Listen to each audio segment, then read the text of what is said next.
So now we're going to talk about perpendicular lines. So what do we know about perpendicular lines? Well, perpendicular lines, they intersect and form right angles. So each of those angles is going to be at 90 degrees. Perpendicular lines have slopes that are opposite reciprocals. So an opposite reciprocal is like if I had my slope, which is equal to 3 over 5, so it means it goes up 3 to the right 5. The slope of my perpendicular line is going to be equal to negative 5 over 3. It's the opposite, which makes it negative, and then the reciprocal flips it upside down. And then any horizontal line and vertical line are perpendicular. So if this was my horizontal line and this was my perpendicular line, they're going to intersect at a 90-degree angle and be perpendicular.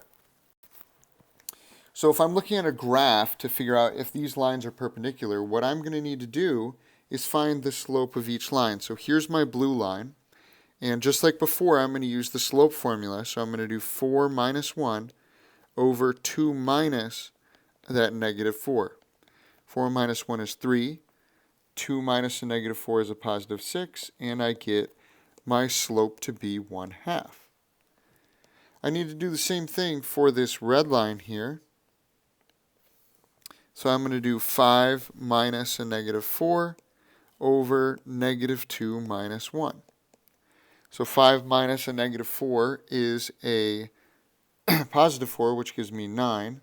Negative 1 minus 1 is a negative 3.